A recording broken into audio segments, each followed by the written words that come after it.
Tonight, building alliances in uncertain times.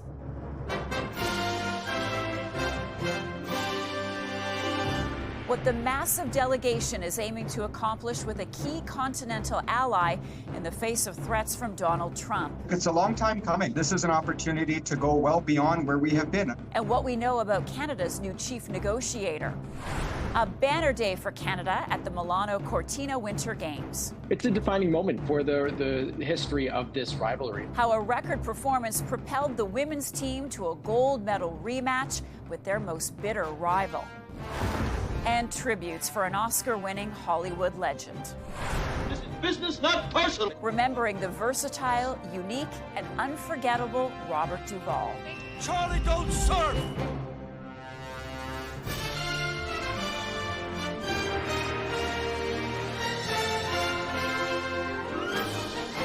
CTV National News with Omar Sachedina.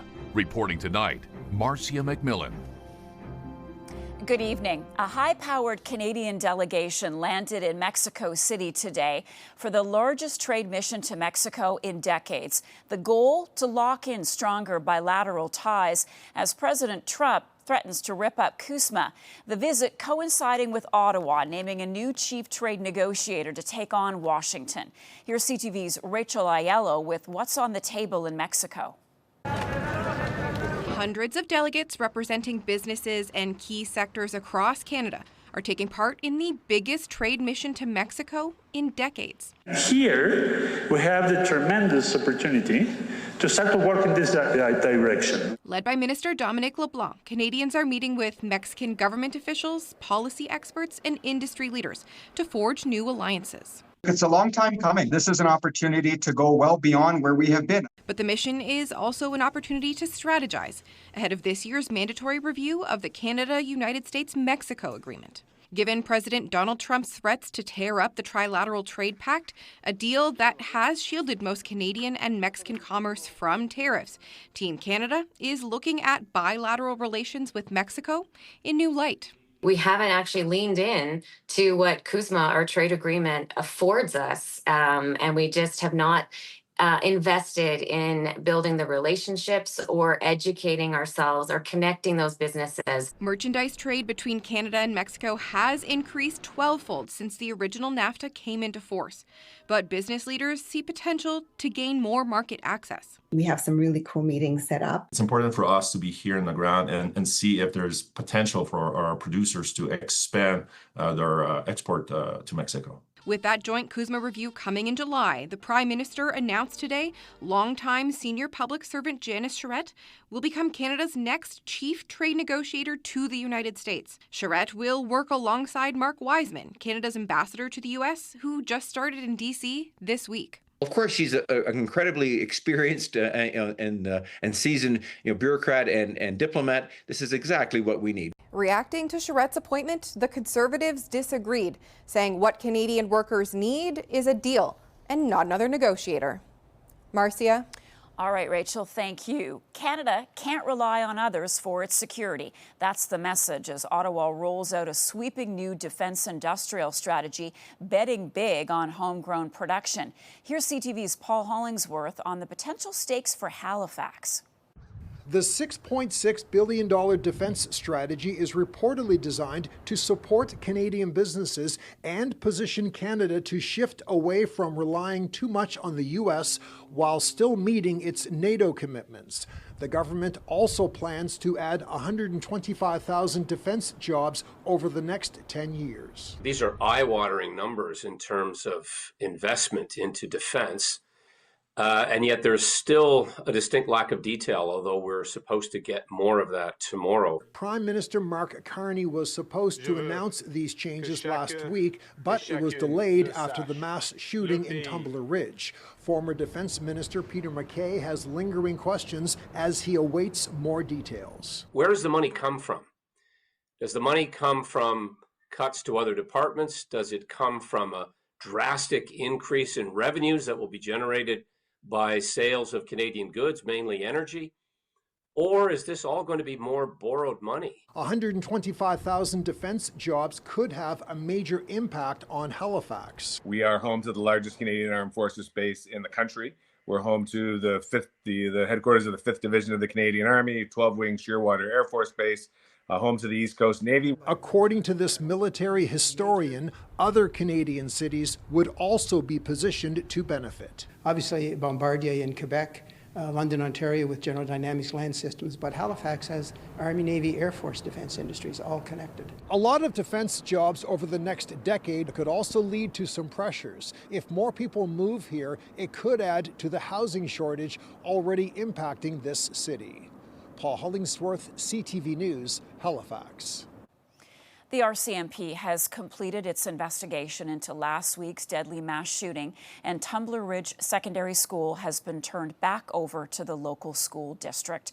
Portable facilities are now arriving in the remote BC community to allow children to return to class. It's expected to take several days to set up the units with heating and furnishings.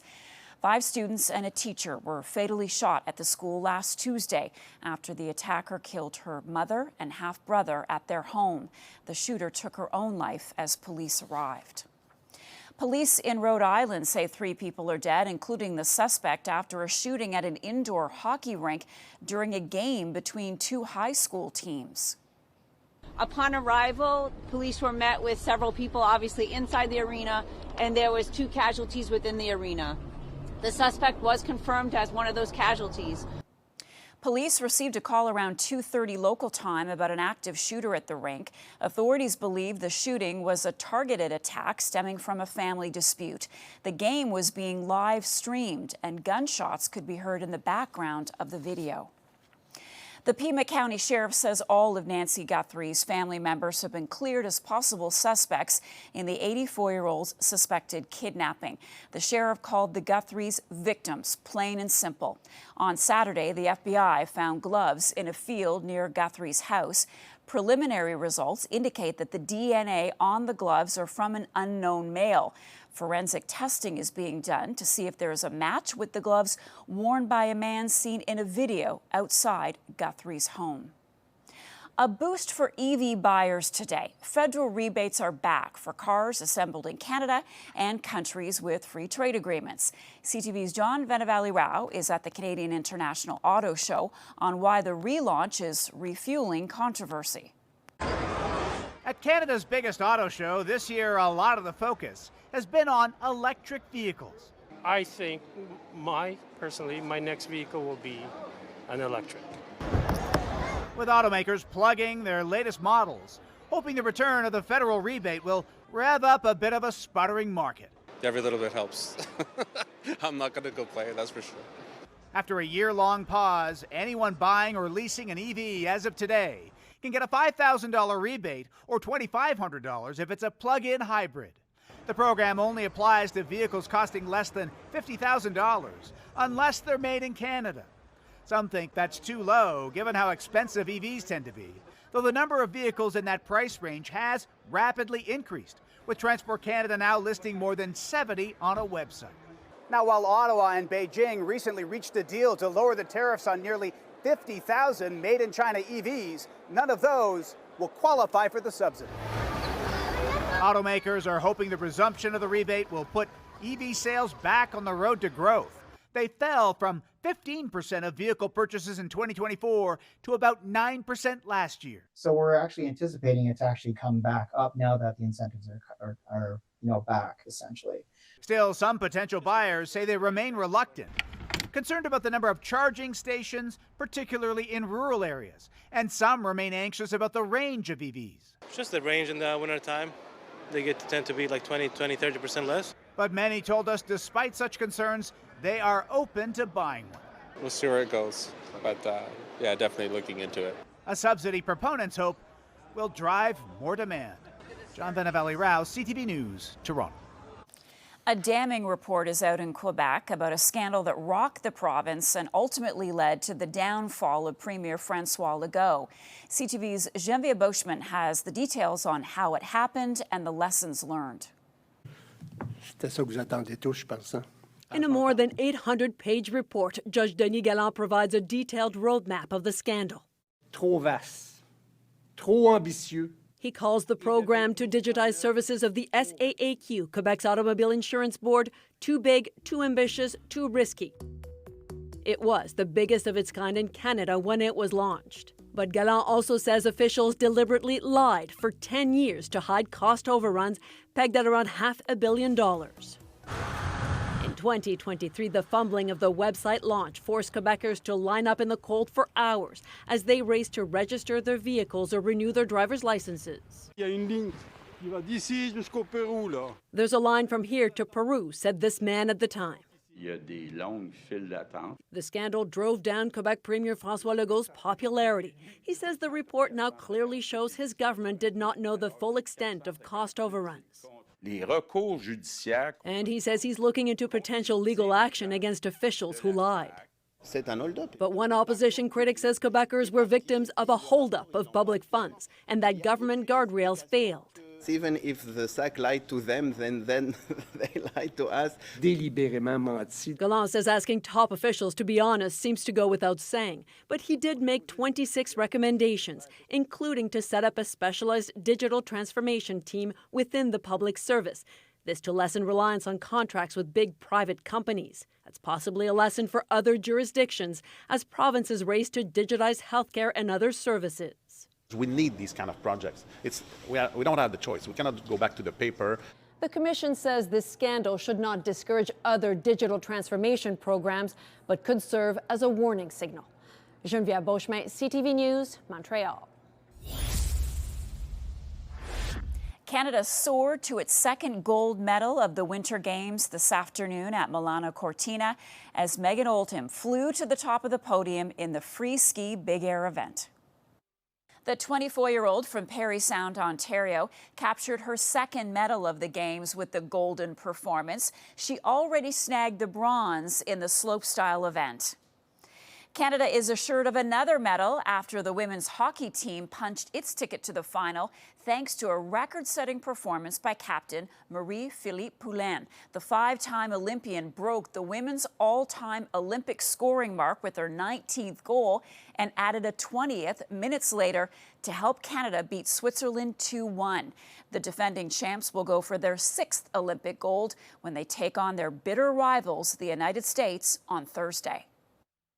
It's a defining moment for the history of this rivalry. Canada needs this win to prove that they're still the top of women's hockey.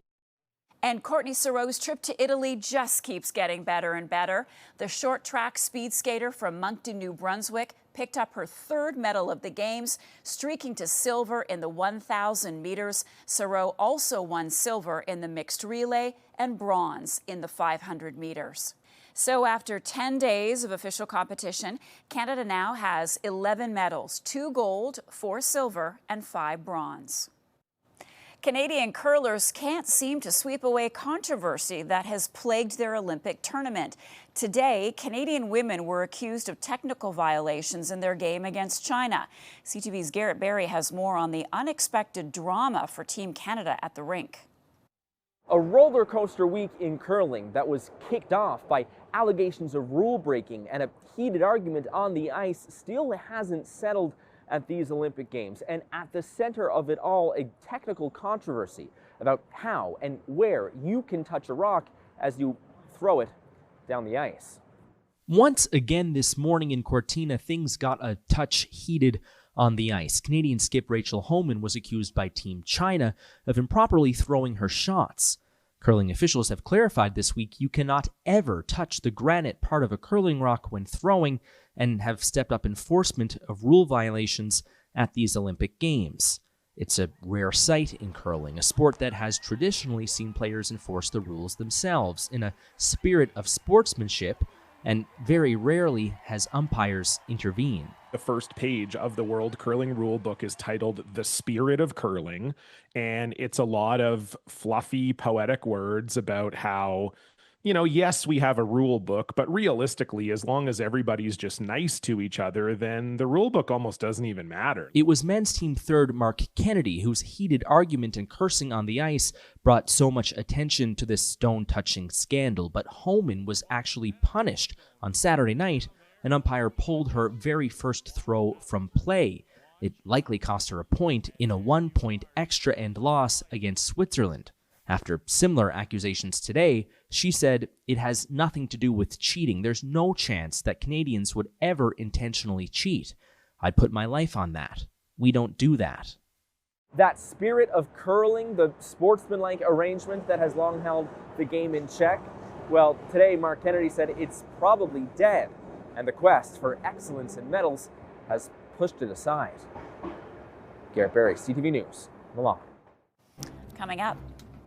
Riel was an instrumental person in terms of the negotiations with the government. How Manitoba is honoring the life and lasting impact of the province's founder.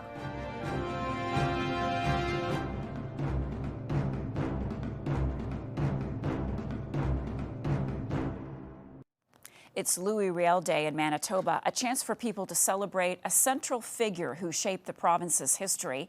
CTV's Alex Carper reports. We have a few personal pieces that belong to Riel himself. Winnipeg's St. Boniface Museum is home to some of Manitoba's oldest and best preserved artifacts, including ones belonging to Louis Riel, the founder of Manitoba. This is one of Riel's trunks. Riel is regarded as a complex and controversial figure in Canadian history. He led two Métis resistances in what is now present-day Manitoba and Saskatchewan, fighting to protect Métis rights and culture. Riel was an instrumental person in terms of the negotiations with the government. He made a list of rights that would encompass all peoples who were living here at the time in the settlement. That list became the foundation for what is known today as the Manitoba Act, but Riel was seen as a traitor for his resistance. He was hanged for treason at just 41 years old in 1885. Now he is celebrated in Manitoba, recognized as the province's founder, and was named first honorary premier in 2023. All of our history is important, not only Riel, not only Métis people, but all of our histories combined. Riel's history and culture is on full display here at Winnipeg's Festival de Voyageurs, which is Western Canada's largest winter festival. Live music and woodworking are just some of the events featured at the festival. Brianne Lavallée-Heckert says it's important to honor Riel through all of the festival's different events. Our founder, Georges Ferrat, was a proud Métis man, so really it's rooted in everything we do here at Festival, but especially today on Louis Riel Day. As for Cindy Desrochers, she says she will continue to educate others on Riel's legacy, ensuring his story lives on for generations to come. Alex Carper, CTV News, Winnipeg. Still ahead.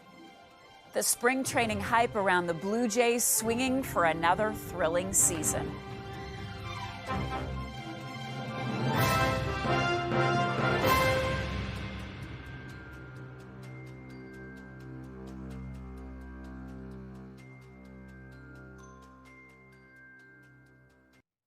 New season, same passion. The Toronto Blue Jays hit the field at Dunedin, Florida, giving us a first glimpse of the team since a heart-pounding World Series. CTV's Sean Leathong caught up with fans about the excitement around spring training. The team that Canada fell in love with is back.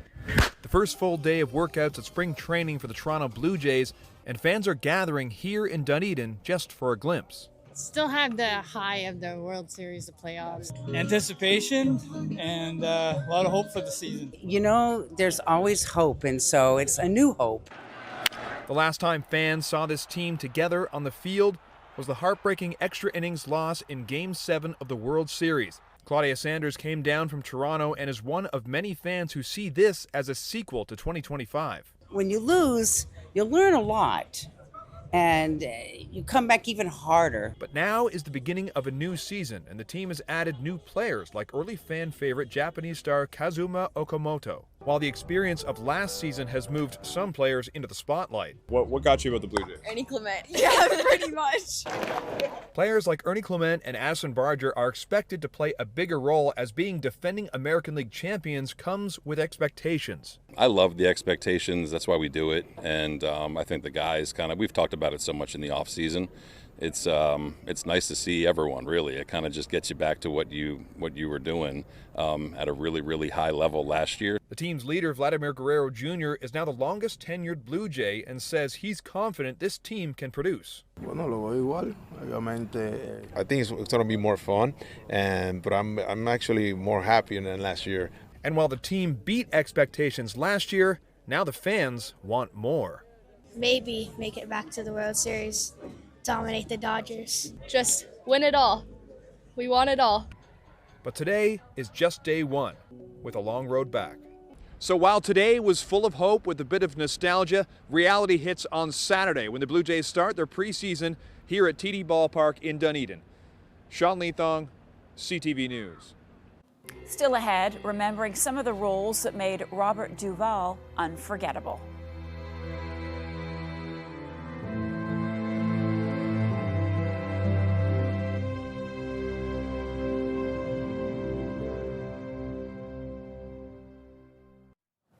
Tributes are pouring in tonight for legendary actor Robert Duvall. The 95-year-old Oscar winner died peacefully at his Virginia home, according to a statement released by his wife.